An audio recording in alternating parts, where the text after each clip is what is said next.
Alors, il est là. Alors, je vais donc lancer la dernière table ronde de la journée. Bonjour, Monsieur le ministre. Content de vous revoir. Alors, table ronde sur le thème des impacts, des stratégies, des solutions éventuelles sur, de la pandémie sur les habitudes de vie, la santé mentale, la prévention des maladies. On a eu des présentations cet après-midi sur un certain nombre d'enjeux, parfois de façon très intégrée à différents paliers, local, régional, provincial, etc. Donc, un peu comme ce matin, discussion sur quelles sont les données les plus marquantes qu'on a entendues, particulièrement cet après-midi, qui retiennent l'attention de nos panélistes. On va parler des solutions dans une deuxième question. On va faire un tour des panélistes dans l'ordre de votre gauche à la droite. On va donc discuter en deuxième temps des solutions qui ont été amenées, la place de la recherche. Je vous rappelle des questions transversales au cours de la journée, les inégalités, l'intersectorialité et au cours de l'après-midi, l'importance d'un arrimage allant des politiques publiques, ce que notre dernière intervenante a appelé le upstream jusqu'aux politiques publiques, puis le downstream en capacité building, développement des capacités des acteurs locaux. Alors, on a brassé tout ça.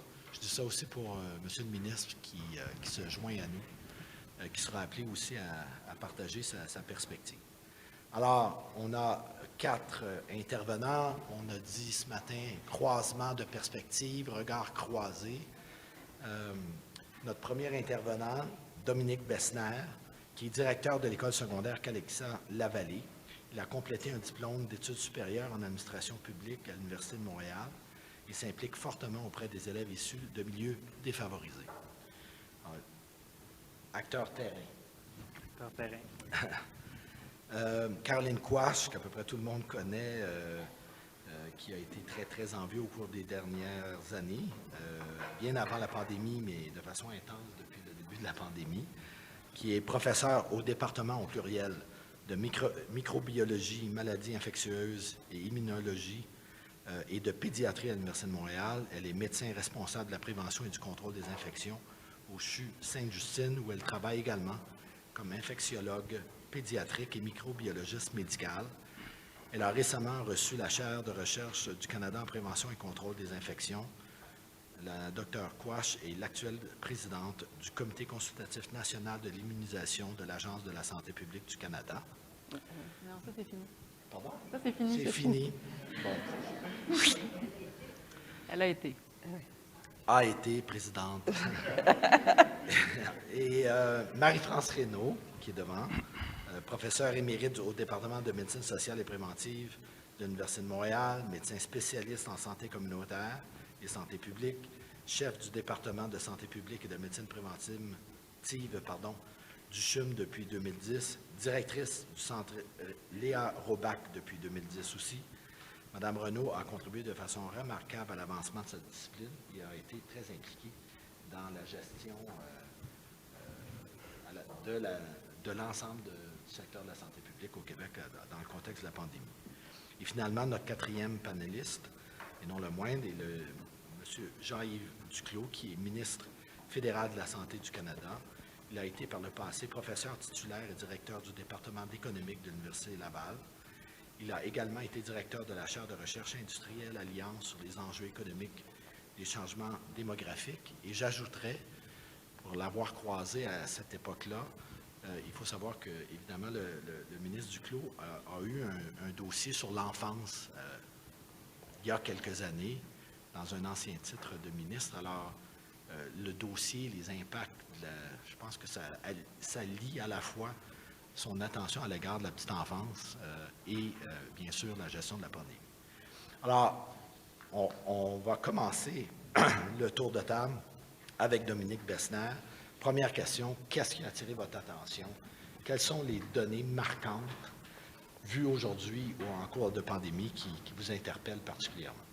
En fait, quand on réfléchit en équipe de gestion puis avec l'équipe école, les premières données qui nous apparaissent les plus frappantes, c'est des données qui sont positives. Donc, ce qu'on remarque tout de suite, c'est qu'on a plus d'élèves au deuxième cycle, ce qui est assez surprenant, mais on parle d'une 50, 60 élèves de plus en quatrième secondaire, cinquième secondaire. On a doublé la participation à la vie étudiante, la vie sportive. 200-300 élèves, on est rendu approximativement 600 élèves qui participent à la vie sportive. Les rencontres de parents, normalement, dans une rencontre de parents, on peut accueillir 150 parents. Maintenant, on est autour de 500 grâce à la technologie. Avant, c'était pratiquement impensable d'imaginer que des cours pouvaient se passer uniquement à distance. Maintenant, l'impensable est arrivé. Donc, on a des cours qui se passent à distance. On a déployé des centaines d'ordinateurs pour tous les élèves, la maîtrise des outils technologiques, des plateformes technologiques. Ce qu'on pensait, l'impensable est arrivé. Et ça, c'est vraiment surprenant et c'est excessivement positif. Par contre, mais on remarque aussi le taux de décrochage. On aurait pu penser que le taux de décrochage était pour baisser. Plutôt le contraire. Le taux de décrochage a diminué et on n'a plus d'élèves qui sont là. Maintenant, quand on prend un peu de recul derrière ces statistiques qui peuvent paraître surprenantes, on s'aperçoit aussi qu'il n'y a pas eu d'examen du ministère lors des dernières années. Il n'y a pas eu d'examen du centre de service de la Pointe-de-l'Île non plus. Ce qui fait en sorte que c'est un peu comme un jeu de serpent à échelle. Les élèves ont bénéficié d'échelles qui les ont amenés au deuxième cycle. Je ne dirais pas que c'est artificiel, mais ils ont quand même bénéficié de ça.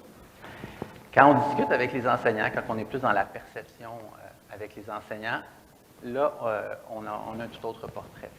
Les enseignants trouvent que les élèves ont davantage de difficultés en lecture, en écriture, en compréhension, résolution de problèmes en mathématiques aussi. Et assez surprenamment, en fait, pas si surprenamment que ça, tout ce qui concerne les habiletés sociales et, je dirais, les relations affectives entre les élèves qui se sont grandement détériorées. Beaucoup d'interventions en secondaire 1 auprès des élèves concernant les relations affectives, alors qu'auparavant, c'était vraiment très peu. Maintenant, si on regarde les taux de réussite, parce que je viens de dire que c'était artificiellement gonflé, on va le voir bientôt, on va voir les examens du ministère, les examens du centre de service, on va voir si ça a un impact majeur sur ça. Mais le constat qu'on peut porter, c'est l'augmentation des écarts. On a l'impression que les élèves qui étaient performants, les élèves moyens aussi, sont restés au même niveau. Les élèves qui étaient faibles, les élèves qui éprouvaient beaucoup de difficultés, que ce soit dans les relations et les habiletés sociales, ça s'est détérioré. Donc, c'est le portrait qu'on a pour les 2 prochaines années. Très bien, merci. Alors, je vous fais déjà d'emblée une obligation. Je ne suis pas dans mon élément.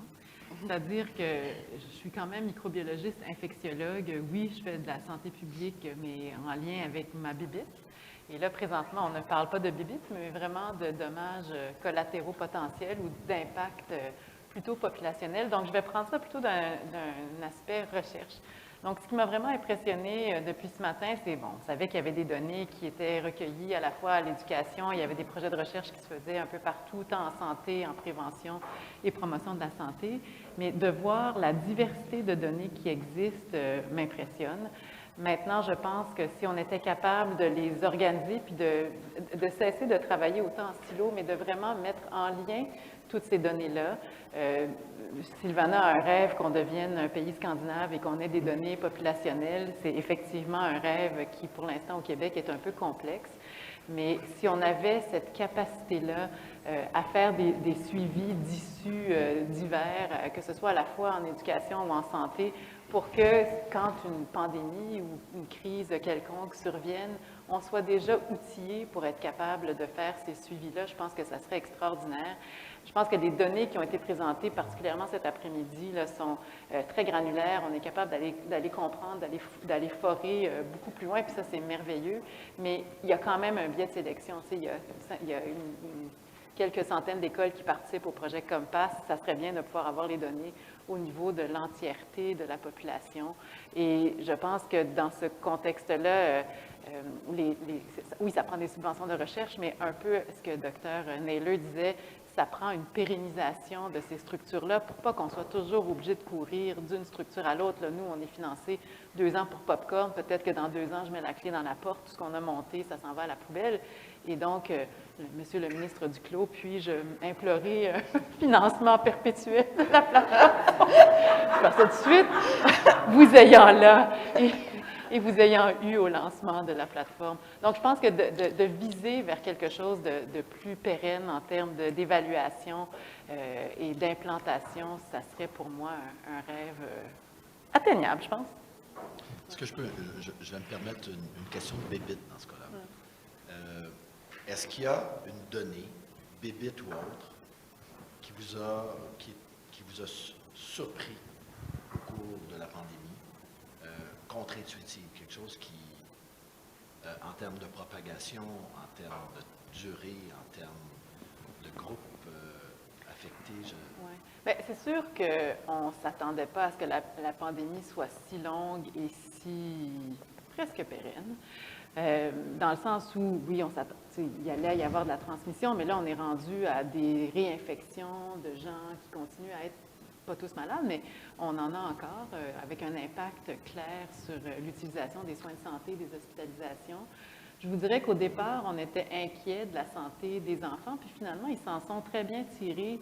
Et je pense que ce qui m'a frappé, moi, dans toute cette histoire-là, c'était comment est-ce qu'on fait pour équilibrer les risques et les bénéfices. Donc, risque de la maladie versus bénéfice des mesures préventives, mais versus risque des dommages collatéraux potentiels de ces mesures préventives-là. Puis, on ne parle pas qu'en pédiatrie, c'est-à-dire que oui, on a parlé des écoles qui ont été fermées, puis on a vu les données d'impact aujourd'hui, mais si je prends même à l'autre bout du spectre, puis je suis pédiatre, mais en CHSLD, l'impossibilité d'avoir des aidants naturels au tout début, cette impossibilité-là de pouvoir faire le deuil d'un parent. Il y a eu tellement de choses qui ont été mises en place, puis on était obligé de le faire parce qu'on avait peu de données, mais je pense que ce qu'il faut faire, c'est se préparer pour une prochaine fois et comprendre les impacts de ces mesures-là pour qu'ensuite, on puisse faire, dans une analyse éthique, ce qui est potentiellement, ce qu'on peut mettre en place et la barrière qu'on ne devrait pas dépasser.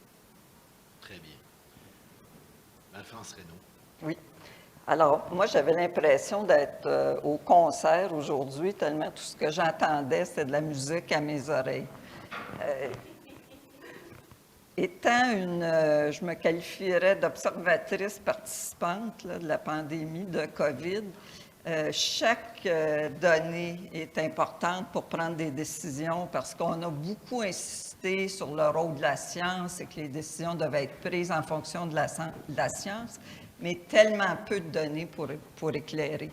Alors, j'ai salué dès le départ, puis je le salue d'autant plus aujourd'hui, l'observatoire qui nous réunit, qui nous permet de partager, de discuter ça.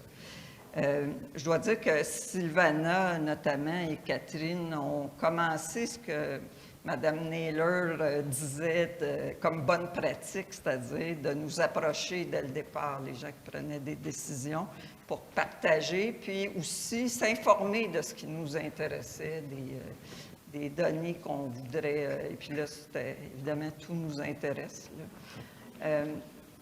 Vous direz à Mme Alemans que son étude, dès qu'elle est parue, elle a été transférée aux plus hautes autorités du gouvernement québécois.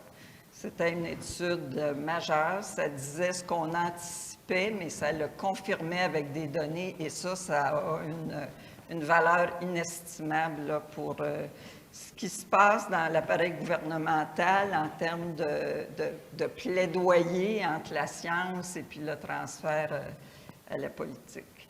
Alors, bon, félicitations. J'ai beaucoup appris ce matin aussi, là, notamment que le tutorat, moi, c'est pas mon domaine, l'éducation. Les enfants, par contre, je commence à m'intéresser à ça depuis pas mal d'années, mais que le tutorat était plus efficace. Et Monsieur Bertrand parlait d'un institut national d'excellence en éducation.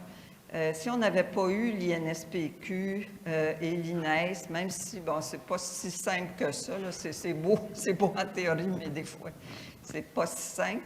Mais c'est quand même des instituts qui sont dévoués au transfert de connaissances et ça permet de faire des revues rapides pour répondre à des questions qui sont des questions urgentes des gouvernements et qui ne peuvent pas attendre la mise sur pied d'un programme collaboratif de recherche sur 20 ans. Par contre, un programme collaboratif de recherche sur 20 ans où les gens déjà sont impliqués dans les gouvernements, ça fait que les chercheurs sont connus et qu'ils peuvent aller parler facilement et donner de la rétroaction.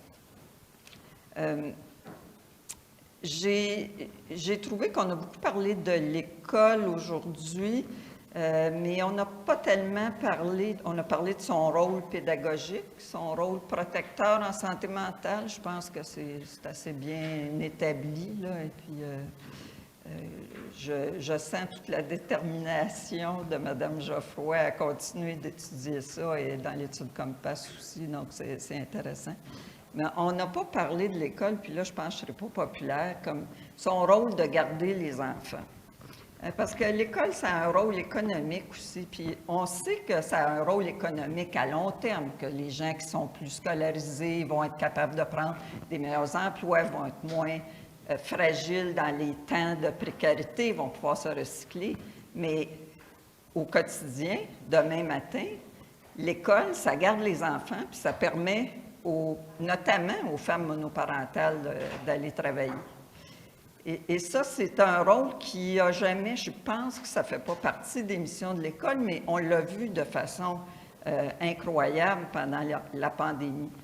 Nos mesures de santé publique, je dois le dire, ont amené des inéquités de genre extraordinaires. Les jeunes femmes qui ont été prises à la maison. Moi, j'ai une fille qui est monoparentale, qui a 2 enfants dans les petites classes du primaire, qui devait télétravailler et faire les repas et supposément superviser l'enseignement en ligne. C'était absolument incroyable. Et ce rôle-là a été un peu plus pris en compte là, dans les phases subséquentes de la pandémie, mais je pense que ça mériterait d'être documenté, puis on est devant un auditoire de chercheurs là, qui peut regarder ça. J'ai trouvé, moi, que ici, on est dans une audience où les gens sont fous de leurs enfants, mais Anne-Marie Nuy a soulevé quelque chose. Comment? Anne-Monique. Anne-Monique, excusez-moi. Merci. A soulevé quelque chose ce matin que j'ai trouvé intéressant. Qui a pris la défense de l'école? Et je dois dire qu'au Québec, on avait des sondages à l'Institut national de santé publique. Là, ça montrait que tout le monde était bien favorable à ce qu'on ferme les écoles. Hein. Puis quand on voulait les réouvrir, là, beaucoup de gens qui montaient au front pour dire que c'était irresponsable et qu'il fallait qu'on les ferme. Donc, on a encore du chemin avant d'être fous de nos enfants. Un dernier point que je voudrais souligner là, avant qu'on passe à la discussion, c'est que les enfants, ils sont dans un environnement. L'école, c'est un environnement important, mais l'école est dans un environnement aussi, puis les parents sont dans un environnement. Et je suis très contente de faire partie de cette table ronde. Là. Je remercie les organisateurs aussi parce que j'avais le goût de le dire en pleine face à Jean-Yves Duclos combien j'avais apprécié ces mesures de soutien aux revenus. Ce qu'il a mis en place au début de la pandémie, ça a sauvé des vies. Je le dis, on n'avait pas ça aux États-Unis et on voit les écarts de mortalité qu'on a entre les États-Unis et le Canada. Et c'est certain que les politiques de soutien aux revenus qui ont été mises en place au début de la pandémie par le gouvernement fédéral ont été vraiment quelque chose de crucial. Le gouvernement québécois a mis d'autres mesures en place. Puis d'ailleurs, on voit que le Québec s'en sort un peu mieux que le reste du Canada, mais quand même, là, ces mesures-là ont permis, et moi, je ne pensais pas voir ça de mon vivant, diminuer la pauvreté de 50 % en 2020. Ça prouve comment, quand un gouvernement est soutenu par sa population, il est capable de mettre en place des mesures vraiment efficaces pour réduire la pauvreté et que c'est faisable. Alors ça a été une démonstration, ça a été une expérience naturelle extraordinaire. Et puis, il faut la documenter. Là. Je sais qu'Alain Noël a commencé à le faire, mais il faut la documenter davantage. Merci, Marie-France. Ça finit bien votre semaine, Monsieur le ministre. Alors, les données, bon, ce que vous venez d'entendre, mais peut-être à travers toute la trajectoire de la pandémie, les données ou les phénomènes qui vous ont particulièrement marqué, qui n'étaient pas nécessairement prévisibles, mais ou autres, mais ce que vous avez trouvé le plus déterminant. Mais je vous laisse dire ce que vous voulez finalement.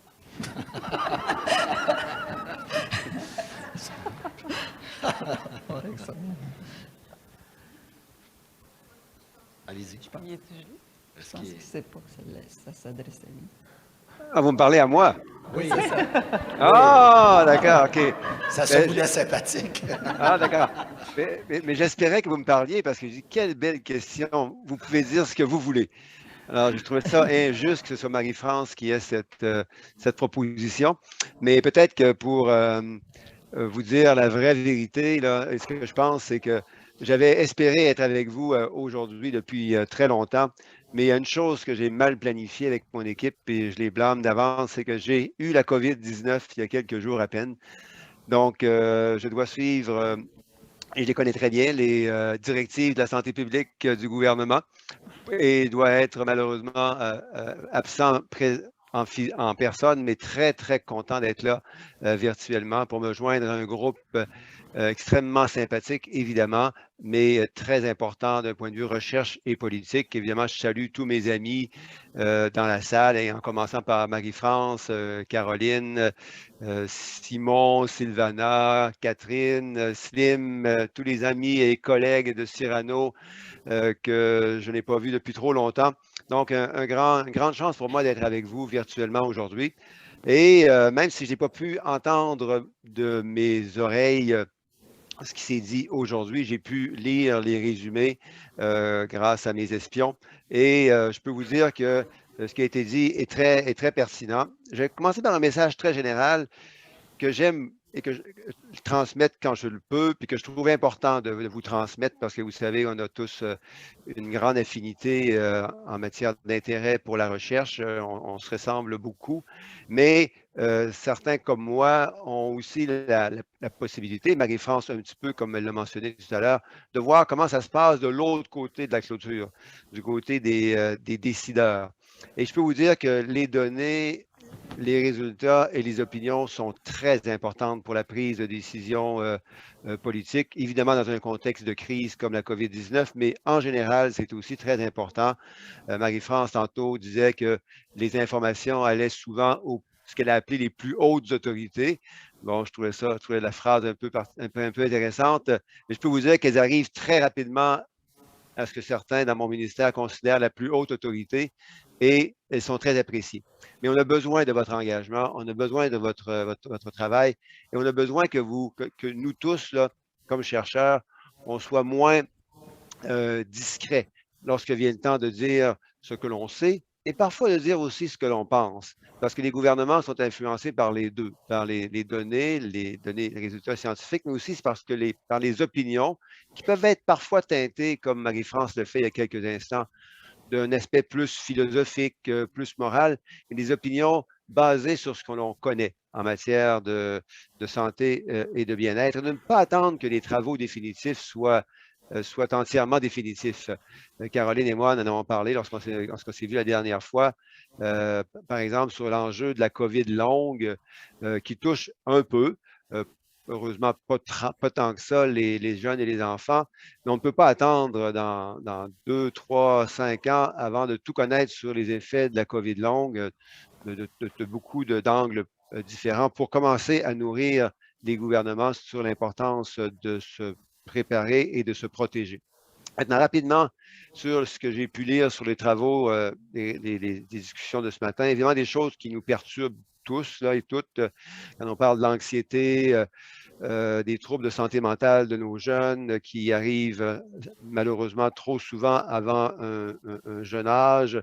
Lorsqu'on parle ce qu'on sait déjà depuis très longtemps, le fait que ces troubles et les comportements qui y sont associés non seulement arrivent tôt dans la vie, mais ont souvent des impacts déterminants pour ce qui se passe par la suite, entre autres en termes d'incidence de maladies chroniques.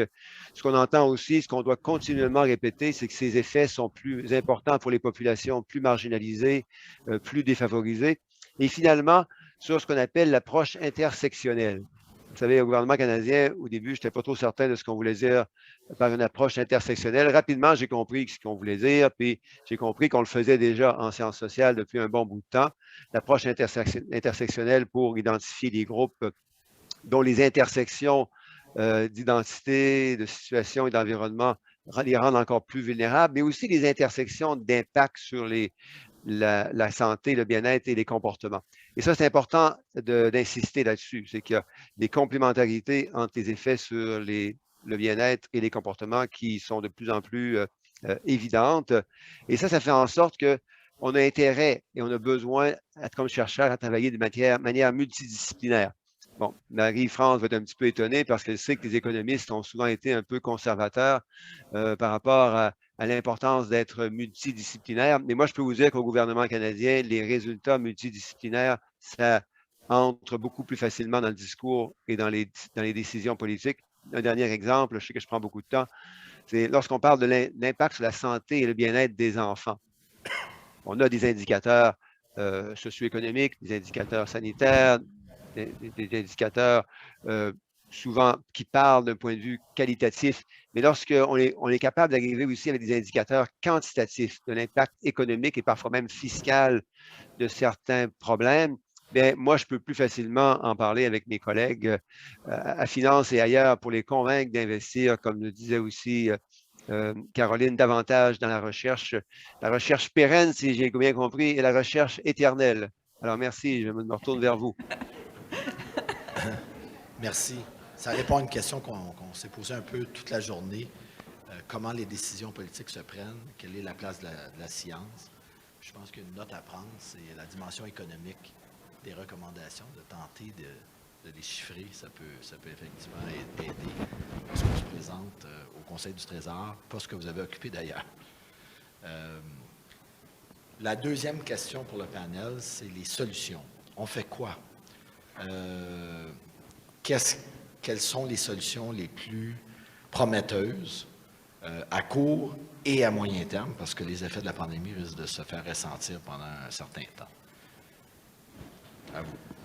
L'année 2020-2021 a été tragique pour les écoles.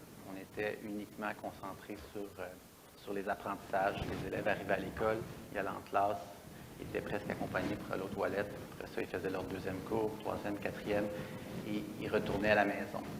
Il n'y avait aucune activité.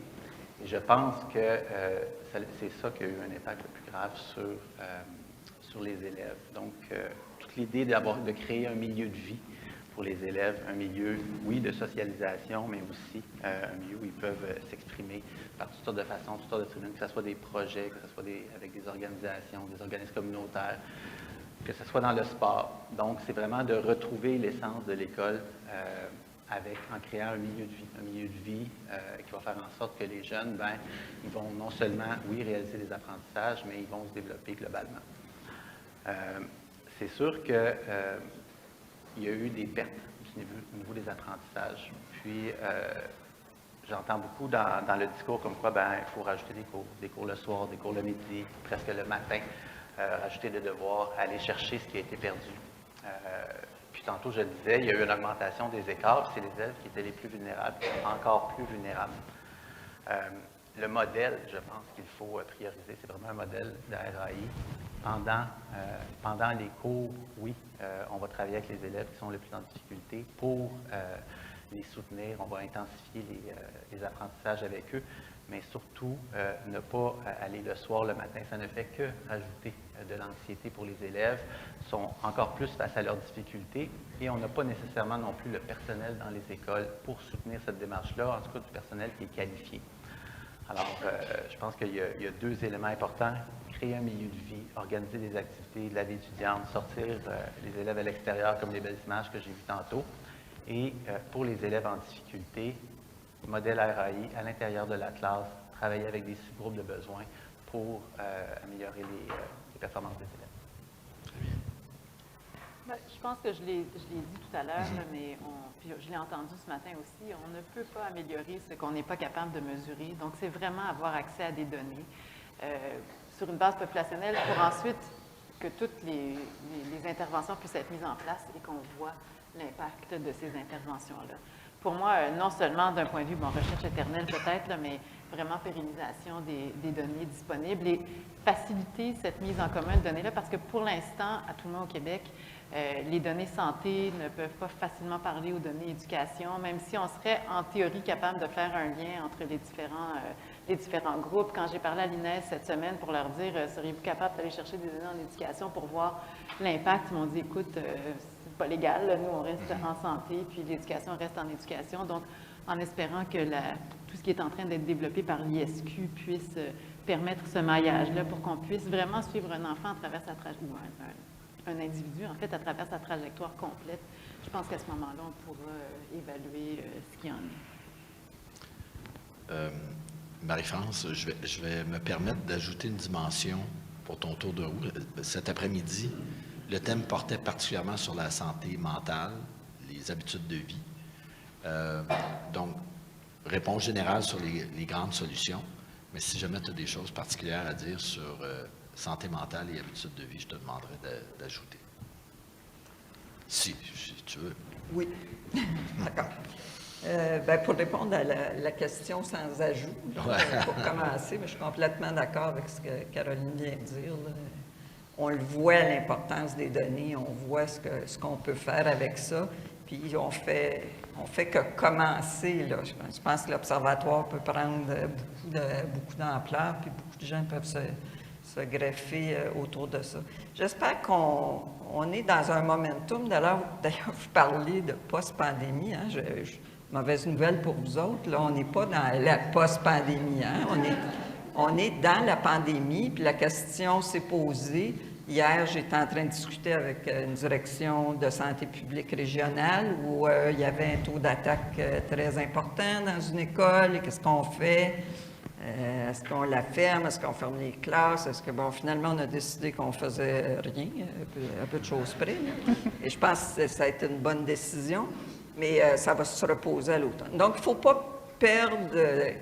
puis on revient vite dans nos ornières. Hein? On a déplacé des montagnes, je pense, pendant la pandémie. Ça a eu un coût incroyable, mais on a réussi à déplacer des montagnes. Là, il faut continuer à garder cette énergie-là, cette préoccupation-là pour les plus défavorisés qui s'est manifesté dans les écoles, hein, puisque ce qui vient d'être mentionné là, est tout à fait exact. Il y a eu des efforts majeurs faits dans les écoles pour fournir en ordinateur, pour encadrer tout ça. Il faut garder ça. Bon, sur la question de la santé mentale, là, moi, j'y vais assez carré dans les affaires. L'école, c'est bon pour la santé mentale des enfants. Moi, c'est comme ça que je retiendrai ça. Peut-être qu'il y a des enfants anxieux, ça rend plus anxieux d'aller à l'école. Peut-être qu'il y a une mauvaise influence de groupe à un moment donné, c'est possible.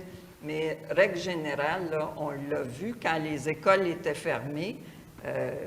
Moi, les pédiatres m'ont beaucoup interpellée pour me dire, écoute, là, nos lits en pédiatrie sont pris par des problèmes de santé mentale. À Sainte-Justine, c'est pas normal. Là. C'est pas normal. Quand on a réouvert les écoles, ils m'ont rappelé pour me dire, bien, ça va mieux, il y en a moins. Alors, je pense que ça, c'est une conclusion générale, puis il faudrait pas toucher à ça. C'est une institution majeure à plusieurs égards, les écoles, il faut la protéger. Et puis, les adultes, ils se priveront ailleurs, parce qu'il faut, comme dit Caroline, il faut faire un équilibre. Hein? C'est sûr que si on laisse circuler du virus à une place, bien, il va falloir le modérer ailleurs, parce que sinon, nos services de santé vont être débordés. Mais je pense qu'il faut garder ça en tête, là, puis dans la suite des choses. Très bon. Puis, je pense que je me souviens de la pyramide, une diapo, je crois, de Mme Geoffroy, qui montrait qu'il y a des niveaux d'intervention, puis c'est pas un ou l'autre, c'est à tous les niveaux. Là. Ça prend du clinique, ça prend du ciblé, ça prend de l'universel. Puis dans l'universel, ça prend des mesures qui sont structurantes comme l'école. Tout à fait. Monsieur Duclos, votre point de vue? Merci. Bien, je vais commencer par dire que une des solutions davantage pérennes qu'il faut absolument prioriser, c'est le coût de la vie. En fait, c'est l'enjeu du coût de la vie. C'est Marie-France y a fait un petit peu allusion tout à l'heure. Effectivement, dans mon ancien mandat, là, entre 2015 et 2019, on avait eu la chance de mettre en place l'allocation canadienne pour les enfants, qui, dans ma circonscription certainement, qui est un peu plus défavorisée que la moyenne, réduit d'à peu près 40% la pauvreté des enfants et donc des familles. Ça s'est poursuivi durant la pandémie avec des aides ponctuelles qui, comme on l'a entendu, ont réduit non seulement le stress financier associé à la pandémie, mais réduit significativement l'incidence de la COVID et, entre autres, le taux de mortalité. Si on avait eu au Canada le même taux de mortalité qu'on a vu au sud de la frontière, on aurait eu au Canada 60 000 morts de plus. Et au Québec, ça aurait été aussi plusieurs dizaines de milliers de gens qui n'auraient pas survécu à la pandémie. Évidemment, sans parler des coûts additionnels, comme on l'entendait aussi en matière d'hospitalisation, en matière de coûts économiques et en matière de tensions sociales. J'ajouterais à ça que, et ça à nouveau, je parle un peu pour ma paroisse, qu'on a aussi intérêt à investir dans les services de garde éducatifs à la petite enfance. Au Québec, on le fait plutôt bien. On peut toujours faire mieux. On le fait toujours plutôt bien depuis maintenant 24 ou 25 ans. Au Canada, on va le faire beaucoup mieux au cours des prochaines années. Et ça, c'est en raison du fait qu'au Québec, surtout, on a pu, au cours des dernières années, fournir des résultats tangibles et crédibles sur les impacts variés des investissements dans les services de garde de qualité et abordables. J'ajouterais aussi un angle sur la lutte contre la violence basée sur le genre, la violence familiale qui a été un gros problème durant la COVID-19 et qui continue à l'être à travers le pays.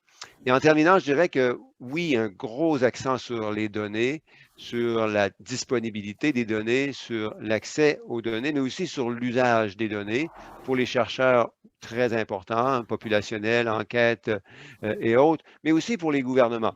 Alors, vous avez, comme chercheurs, la plupart d'entre vous, la capacité d'encourager nos gouvernements, y compris le gouvernement canadien, mais peut-être de manière encore plus pertinente, le gouvernement québécois, à axer davantage de ressources sur, et Caroline pourrait en parler de manière plus crédible, évidemment, donc comment faire pour davantage valoriser et profiter des données nombreuses, cliniques et autres, mais aussi socio-économiques, pour mieux axer notre système de santé vers une plus grande efficacité, mais aussi une plus grande équité d'accès et de services de soins de santé.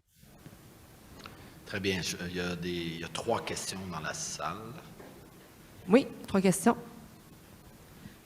Bonjour, merci beaucoup. Je m'appelle Anne-Monique Nuy, je suis la directrice du département de pédiatrie Sainte-Justine, Université de Montréal. Ma question, justement, c'était à propos de ce qui se passe en petite enfance, parce qu'ici, on parle de la santé, de l'éducation. Je pense que l'éducation, on est tous d'accord, ça commence un peu avant, bien sûr, l'entrée à l'école, puisque on parle beaucoup de school readiness et puis de la préparation des enfants qui assure leur succès à long terme. Ma question, elle est double. Est-ce qu'on a des données au point de vue de la santé publique, bien sûr, sur comment les enfants vont quand ils arrivent à 5 ans en maternelle ou à 6 ans en première année?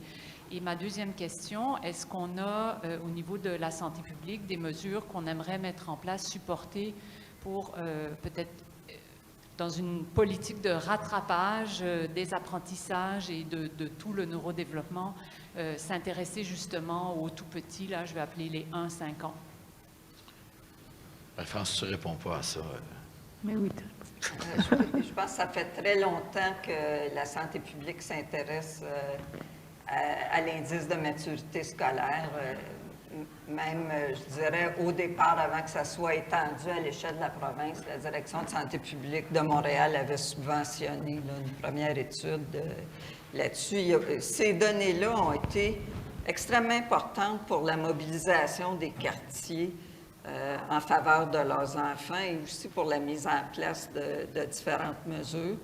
et ça a alimenté le soutien indéfectible que la santé publique a donné à l'implantation des services de garde éducatifs, là, particulièrement des CPE, jusqu'à vraiment passer du temps avec des potentiels créateurs de places, discuter avec le ministère de l'Enfance et de la Famille, produire des recensions d'écrits par rapport à ça et collaborer à d'autres initiatives, là, encourager des initiatives, notamment de recherche sur l'impact des services de garde éducatifs chez les tout-petits. C'est fondamental, en fait, depuis plusieurs années, on prend à la lettre les commentaires de James Heckman, là, qui est un prix Nobel d'économie, qui dit que ça vaut que l'investissement en petite enfance est plus rentable que l'investissement plus tard dans la vie, d'une part parce que pendant la petite enfance, on agit sur plusieurs déterminants, alors que plus on avance dans la vie, bien, on agit seulement sur un déterminant plus précis. Première raison. Et la deuxième raison, c'est que ces investissements précoces-là, ils vont rentabiliser tous les investissements subséquents. Alors, si un enfant arrive à l'école bien préparé, d'une part, on le sait, puis merci à Sylvana et Catherine, on le sait que ça réduit les inégalités sociales. On a un potentiel de les réduire complètement et que ça peut aller jusqu'au secondaire, et on le sait là, par des études américaines, ça a des impacts jusqu'à 30 ans plus tard. Donc oui, la santé publique est une fan des services de garde éducatifs. Il consacre beaucoup de temps, beaucoup de ressources, beaucoup d'énergie, beaucoup d'interventions. Et l'étude en question, l'enquête en question s'appelle EQDEM, E-Q-D-E-M. Si vous faites une recherche Google, vous allez y accéder. Est-ce qu'il y a d'autres intervenants au panel qui veulent... deuxième question de la salle. Veuillez vous nommer, s'il vous plaît. Merci. Bonjour, je suis Nicolas Chady, pédiatre, clinicien-chercheur spécialisé en médecine de l'adolescence et toxicomanie. Je suis aussi co-directeur de l'Axe santé mentale pour l'OPES.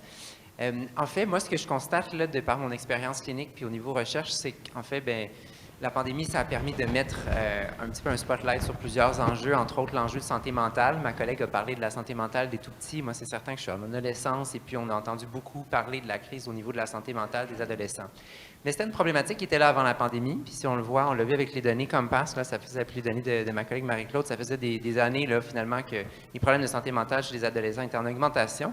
Je pense que la pandémie a quand même mis en lumière la fragilité du réseau, certains problèmes, certaines pistes d'amélioration, autant au niveau du système éducatif qu'au niveau de la santé. Il y a beaucoup de problématiques émergentes qui ne vont pas partir avec la pandémie. Je vais être un petit peu en désaccord là, avec certaines choses qui ont été dites. En ce moment, à Sainte-Justine, on n'a jamais eu autant de jeunes hospitalisés pour des troubles alimentaires. Donc, ça a été un des troubles de santé mentale qui a monté en flèche durant la pandémie. C'est loin d'être fini. Mais comment est-ce qu'on peut sortir un peu du cadre pandémique, du niveau mesures d'urgence pour penser à une pérennité? Comment est-ce qu'on peut utiliser cette impulsion-là, si on veut, cette attention-là qui a été portée à des enjeux d'égalité, des enjeux émergents comme la santé mentale, mais aussi la diversité de genre, certains enjeux liés à la consommation, le vapotage, le cannabis, etc., des thématiques vraiment qui sont là pour rester. Puis j'étais curieux d'entendre d'un point de vue de santé publique, d'un point de vue des décideurs, est-ce qu'il y a un discours qui se tient en ce moment pour dire non seulement qu'on agit en contexte pandémique, post-pandémique, mais qu'on agit pour changer les choses de façon pérenne, de façon durable. Je pense que des journées comme aujourd'hui nous permettent de réfléchir à ça, mais j'étais curieux de savoir si cette idée-là là, de sortir un peu là, du cadre de la pandémie pour continuer puis approfondir ces discussions-là. C'était intéressant, oui, Marie-France. C'est intéressant ce matin, Christophe de Witt disait qu'il fallait profiter de l'occasion, pas juste pour rattraper, mais faire mieux. Ça a été une phrase clé ce matin qui va dans le sens de votre intervention. Marie-France, tu voulais réagir? Alors, hier a été lancée la politique de prévention du gouvernement québécois qui touche tous ces enjeux-là. Je trouve que souvent au Québec, on est bon pour faire des belles politiques, super bien écrites, super documentées. Après ça, ça suit comme ça suit. Hein? c'est des enjeux où il faut convaincre. Et puis, ça prend du temps à convaincre. Je regardais, là, Mme Naylor, ses données 2004 à 2015. C'est ça, là, il faut remettre ça. Vous, les cliniciens, vous avez beaucoup de choses à dire de ce côté-là. Il ne faut pas vous gêner. Vous avez plus de poids que les gens de santé publique. Souvent, les gens écoutent plus les histoires de cliniciens que les données de santé publique, puis les modélisations qu'on peut produire, hein, puis nos régressions logistiques. Alors, gênez-vous pas pour en parler. C'est important que les professeurs parlent aussi. C'est important. Les directeurs d'école qui s'engagent, c'est super important, ces enjeux-là. Mais c'est des enjeux complexes. On est dans un environnement aussi où il y a beaucoup d'écrans. Puis, en fermant les écoles, on a augmenté le temps d'écran, c'est évident. Puis, on voit tout ce qu'il y a autour de ça. Puis, je ne vous dirai pas tout ce qu'on a fait dont on n'est pas si fiers, mais ça a pas, disons qu'on n'a pas aidé. Là. Ça, c'est sûr. On est conscient de ça. On fera mieux la prochaine fois. Mais aidez-nous là, à nous alimenter par rapport à ça. Il faut que les mesures de santé publique tiennent compte des enjeux cliniques. Moi, j'ai eu la chance d'avoir une excellente relation, en tout cas, j'espère qu'elle ne dira pas le contraire, avec Caroline. Hein?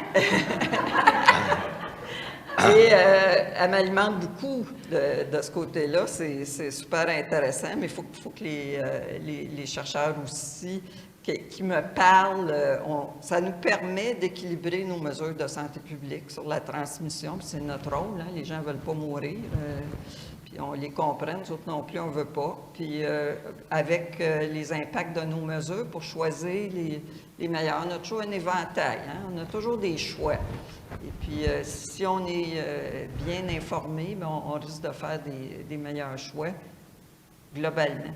Puis, je dirais, je n'ai pas eu l'occasion de le dire, mais M. Mazolier en a parlé ce matin, puis je trouve ça vraiment important. Là. Si on veut qu'il y ait de l'argent qui soit mis dans cette politique de prévention-là, qui est bien faite, bien, il faut que ça passe par les médias quelque part. Parce que si les médias n'en parlent pas, la population n'est pas sensibilisée, il n'y a pas de demande qui vient aux politiciens, puis c'est plus difficile pour eux de bouger de ce côté-là que si c'est vraiment quelque chose de très connu. Vous savez, les politiques qui ont leur revue de presse tous les matins, si on n'en parle jamais, puis quand vous sortez, vous, bien, on en parle. Et puis ça aide à créer un environnement favorable à l'implantation de ces politiques-là. Voulez-vous intervenir, M. Duclos, sur la question qui a été soulevée? Oui, bien, ce que je vais dire n'est pas très original parce que Marie-France l'a déjà dit, mais tout à fait d'accord avec aller au-delà des nombres, des statistiques, évidemment, comme économiste, et comme je disais un peu tout à l'heure, les dollars peuvent parler de manière significative à certaines populations, à certains individus, mais les histoires concrètes, exactement de la manière dont Marie-France en parlait, dans le vécu des enfants, mais le vécu aussi des gens qui vivent et travaillent et grandissent avec les enfants, ce sont des histoires qui ont un impact considérable, non seulement sur la décision de faire des choses, mais aussi sur la façon dont ces choses-là vont se moduler par la suite. Très bien, merci. Oui. Bien, moi, je suis assez positif par rapport à... C'est vrai que la lumière a été mise sur l'éducation après la pandémie, maintenant. Et il y a du nouveau financement qui arrive dans les écoles. Il y a des actions concrètes qui peuvent être mises en place. C'est sûr qu'on se retrouve devant les pénuries de personnel. On a eu récemment un portrait statistique qui a été fait de mon école, mais de toutes les écoles du Québec, pour agir en santé mentale. Il y a des pistes de solutions qui sont amenées. Donc, on est dans une démarche de réflexion, puis je vois qu'une réponse positive de la part du gouvernement provincial. Il y a de l'argent, on se mobilise autour des enjeux qu'on connaissait, qui existaient, puis qu'on mettait de côté, on se concentrait sur d'autres choses. Puis là, tranquillement, bien, on le voit que la santé mentale, c'est vraiment devenu une priorité dans les écoles, puis on se mobilise tout le monde pour trouver des solutions. Excellent. Merci. Une troisième question, quatrième, ce sera pour vous après. Si. Oui, bonjour, je suis Mélanie Henderson, je suis endocrinologue, pédiatre et chercheur au CHU Sainte-Justine. Je vous remercie de votre temps aujourd'hui. Je veux mon intervention toute délicate, mais comme quelqu'un qui essaie de générer beaucoup de données et qui parle et qui en parle aux médias le plus possible. Moi, je vais vous soulever une autre problématique dont on n'a pas beaucoup parlé aujourd'hui, qui est celle de l'obésité, qui touchait avant la pandémie. Le surpoids et l'obésité touchaient 24 des jeunes au Québec. Et la pandémie a été catastrophique pour ces jeunes-là, et tout particulièrement, comme toujours, pour les plus vulnérables de ces jeunes-là. Et j'aimerais vous entendre sur les initiatives, le désir, les idées concrètes qui vont être mises en place ou qu'on envisage de mettre en place pour moduler et essayer de corriger le tir, qui va être très difficile à corriger parce que c'est très important vu l'impact de l'obésité pédiatrique chez l'enfant et le devenir de l'adulte. Puis j'aimerais ça l'entendre tant au niveau scolaire, au niveau santé publique, qu'au niveau décideur gouvernemental, parce que je pense que là, on doit vraiment agir, puis on sous-estime de beaucoup l'impact délétère de la pandémie. Voulez-vous intervenir au niveau scolaire? C'est vrai que c'est une problématique, je dirais que pour l'école la plus défavorisée au Québec, quelle que soit la vallée, c'est sûr qu'on est en mode survie, d'essayer de soutenir nos familles du mieux qu'on peut avec des intervenants école-famille pour les soutenir. Un menu à la cafétéria qui va respecter les codes alimentaires. Mais ce que je dirais comme problématique, ce qui est difficile pour l'école, c'est d'aller rejoindre les familles, puis d'aller travailler avec les saines habitudes de vie. On a bien sûr, on a un jardin pédagogique, on a des initiatives, on a un partenariat avec Espace pour la vie pour en parler, avoir une approche positive. Sauf que c'est difficile d'aller rejoindre tous les élèves de l'école. Bien honnêtement, quand on réussit à rejoindre une trentaine d'élèves qui sont sensibles à ça, c'est mission accomplie. Fait qu'effectivement, c'est une problématique qui, pour nous, est difficile. Oui. Bien, en fait, on est très conscient en santé publique de ce problème-là, de l'augmentation de l'obésité chez les enfants. Pour nous, il faut des mesures très structurantes, pas des mesures à la marge, mais des mesures très structurantes. Puis je vous en donne deux mesures très structurantes là, sur lesquelles je pense qu'il faut vraiment faut monter un plaidoyer puis qui vient de plusieurs personnes. La première, c'est 1 heure d'activité physique par jour à l'école. C'est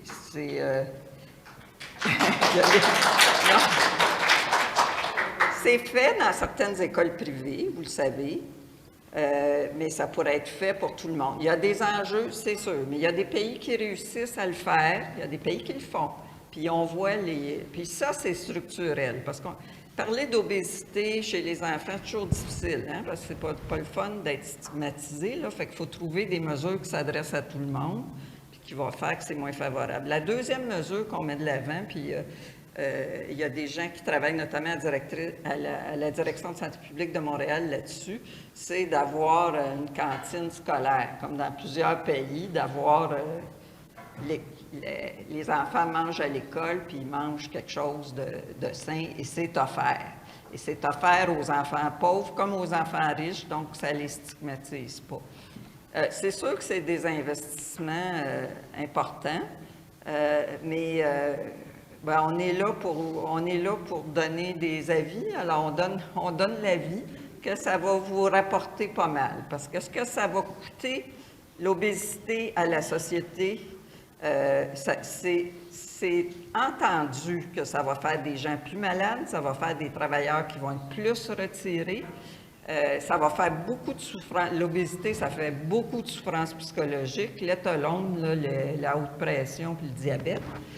Alors, moi, je pense que c'est très gagnant. Alors, je vous invite à pousser sur des mesures structurelles comme ça, qui vont toucher tout le monde, puis qu'on va pouvoir mesurer. On va pouvoir mesurer. Très bien. Mme Quash, puis ensuite M. Duclos. Je voulais juste rajouter quelque chose. Je pense que ce que Mélanie essaie de dire, c'est qu'elle a des données, elle a des mesures qui, dans des études randomisées contrôlées, fonctionnent. Maintenant, un peu comme professeur Naylor disait, comment tu fais pour le scale-up? Alors, où est cette interface de discussion entre ce qui est trouvé dans les projets de recherche et l'oreille des décideurs? Je je pense que certaines personnes sont déjà enchâssées, je te dirais, dans le processus décisionnel, et c'est beaucoup plus facile quand c'est de la co-création, l'espèce de mot à la mode, mais une fois que tu as tes données, qu'est-ce que tu fais avec pour réussir à stimuler les changements? Puis ça, peut-être, Marie-France, tu peux nous aider là-dessus. Bien, en fait, c'est la culture de prévention, hein? Puis on n'en est pas tout à fait là, la culture de prévention. J'écoutais Horacio Arruda qui donnait une entrevue hier matin sur la politique, puis il disait « Ouais, l'être humain n'est pas très préventif. » Tu sais, c'est pas une tendance naturelle. En tout cas, je ne sais pas s'il y a des données là-dessus, mais en tout cas, on peut voir que la culture de prévention, il y a eu une fondation où François a été très actif pour changer la norme sociale vers une culture de prévention. Je pense qu'on a fait des progrès. Je pense qu'il faut les reconnaître, mais le travail est encore à continuer là-dessus. Quand les gens vont le demander, là, ça va être beaucoup plus facile à faire. Je pense que tu pourrais commenter, tu pourrais intervenir de ce côté-là. Je vais laisser M. Duclos et j'interviendrai après. Oui, merci. Rapidement, deux petites choses. Une par rapport à la pandémie et un lien avec autre chose. Et la deuxième par rapport à des mesures davantage réglementaires dont Santé Canada est responsable. Un programme d'alimentation scolaire.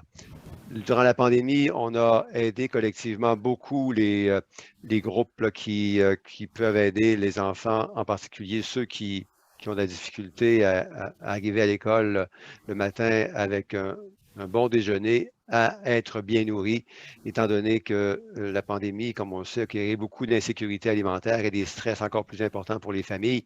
Ça a très bien fonctionné. Le Club des petits déjeuners et d'autres organisations au Québec et d'autres ailleurs au Canada ont été d'excellents partenaires et ça a joué un rôle pour réduire le stress des familles et augmenter la qualité d'alimentation des enfants. Maintenant, d'un point de vue plus réglementaire, plusieurs d'entre vous qui vous intéressez à le lien entre l'alimentation et la santé savez qu'il y a quelques années, en 2016, le gouvernement canadien a sorti une stratégie d'alimentation saine. Un des résultats les plus visibles a été le nouveau guide alimentaire, mais il y a d'autres choses qui sont sorties aussi par la suite et d'autres choses sur lesquelles on continue à travailler. Donc, si ça vous intéresse, mon équipe vous sera heureuse de vous partager l'information, pas juste dans un sens là, de pouvoir vous la communiquer encore mieux, mais pour que vous puissiez aussi nous informer de vos points de vue sur cette stratégie. On parle entre autres là, d'étiquetage des produits alimentaires, en matière entre autres là, de ce qu'on sait contribuer aux maladies chroniques, le sodium, le gras, le sucre. On parle aussi de réglementer davantage la publicité alimentaire pour les enfants. On parle de boissons et d'autres produits avec des suppléments alimentaires qui peuvent être, dans certaines circonstances, là, dommageables pour la santé des enfants. Donc, il y a plusieurs enjeux sur lesquels on continue à travailler. Certains ont déjà procédé assez bien, mais il y en a encore d'autres pour lesquels on serait très heureux de recevoir ou bien vos opinions ou éventuellement votre appui, parce qu'à nouveau, il y a dans ce domaine, comme dans tous les autres, un éventail d'opinions et d'intérêts. Ce n'est pas toujours la santé publique qui gagne là, à la fin. Donc, je vais prendre l'invitation, je vais me transformer en panéliste 2 petites minutes. J'ai travaillé une bonne partie de ma vie à essayer de changer les normes sociales en matière de prévention et notamment d'habitude de vie. Lise Gauvin me connaît depuis 152 ans à peu près. Là. Et ce que je vous dirais, c'est qu'il faut penser structurel d'abord avant de penser de changer les esprits. Puis il ne faut pas travailler en séquence, il faut travailler sur tout ça en même temps, premièrement. Deuxièmement, on peut appeler ça de la prévention, mais j'ai été marqué par une publication qui date de Ginette Paquet, pour les gens qui l'ont connue, qui est à la retraite aujourd'hui, mais qui a publié un très bon livre en 1987, qui parlait de la place des saines habitudes de vie chez les groupes de population plus défavorisés.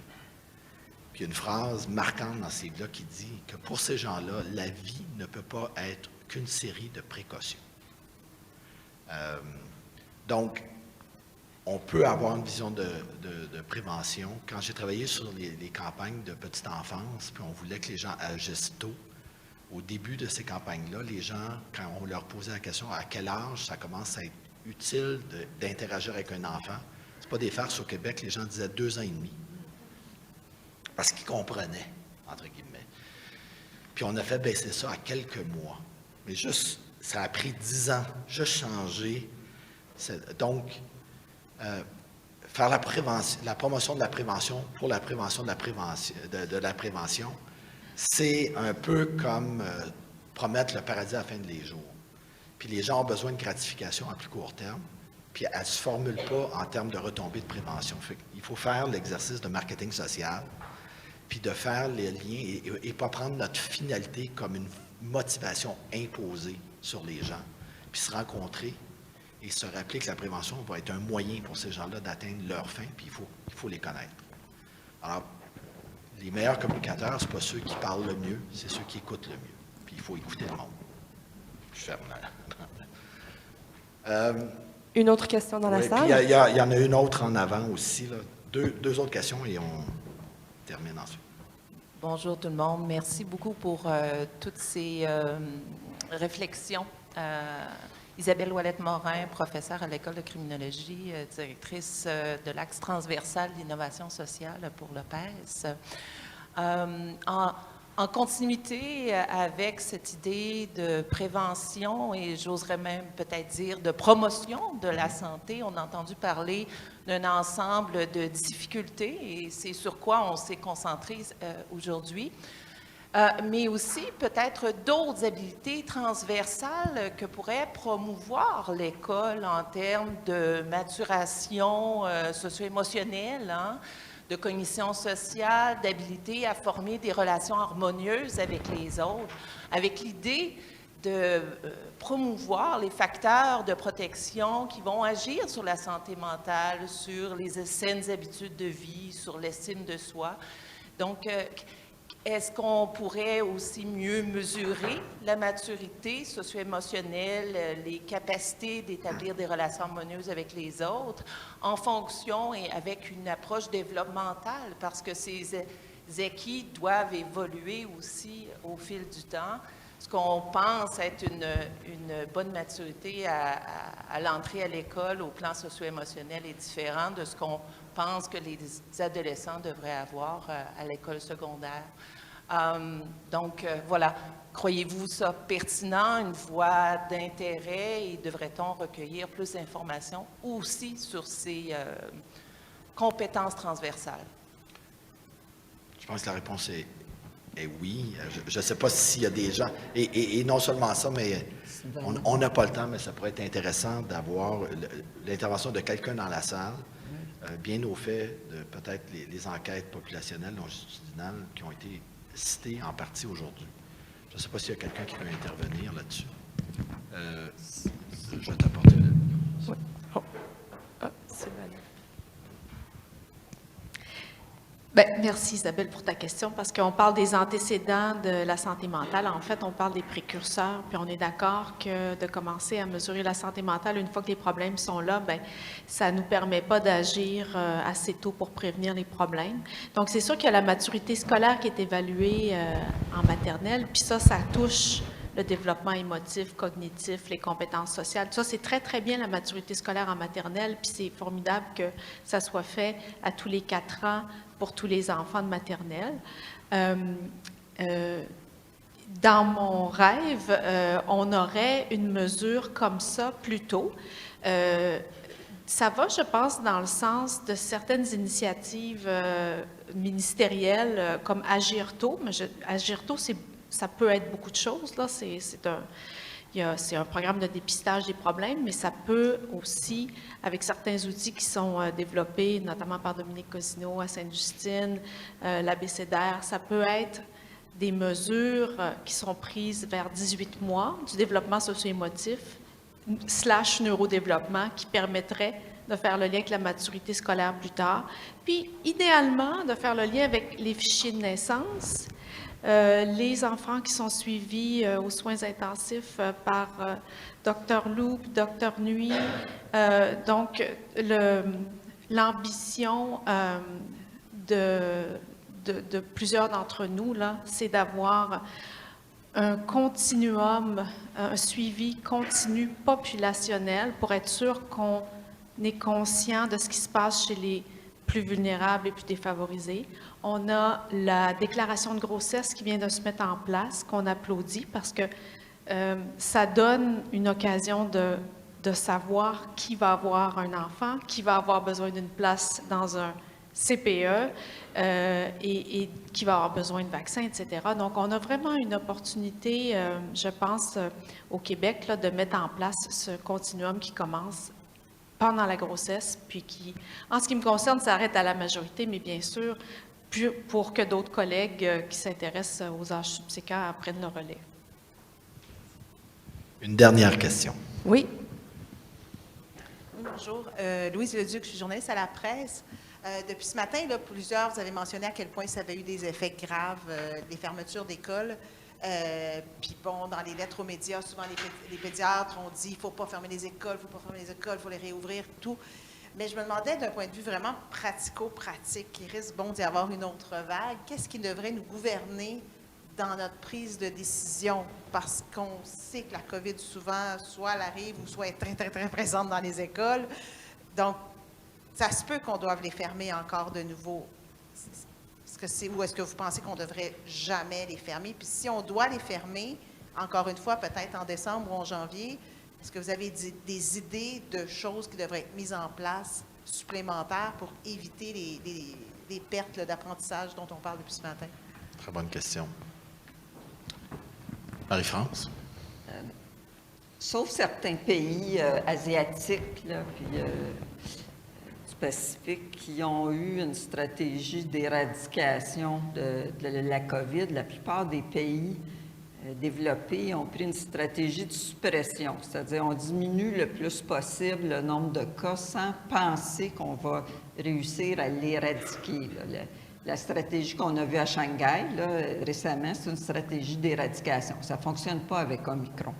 Alors, on avait cette stratégie-là au départ, puis les gens n'étaient pas vaccinés, donc ils étaient très à risque de complications, même chez des gens qui n'avaient pas de facteur de risque. Là. Pas les enfants, mais des gens de 40 ans, des jeunes parents se sont retrouvés aux soins intensifs.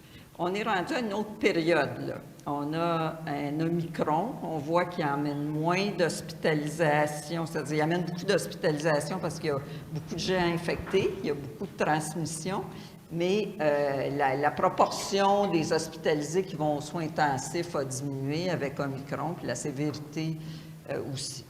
Alors ça va bien, ça nous permet de garder une stratégie qui est plus une stratégie de mitigation, c'est-à-dire de protéger le système de santé, protéger les plus vulnérables, puis là je parle de vulnérables là, à une infection, à des complications s'il y a une infection, sans nécessairement devoir imposer des mesures populationnelles importantes. Ça va bien aller tant qu'on va avoir des Omicron-like. Alors, on ne sait pas ce qui nous attend, c'est dommage, il pourrait arriver, il pourrait arriver un variant qui a plus d'échappement immunitaire, qui évidemment, s'il s'installe, c'est parce qu'il est plus transmissible, et qui, ayant plus d'échappement immunitaire, pourrait amener, puis là, Caroline pourrait certainement commenter là, plus intelligent que moi là-dessus, mais pourrait amener plus de conséquences sur les services de santé. Puis à ce moment-là, il faudrait se reposer la question si on ne devrait pas retourner en suppression.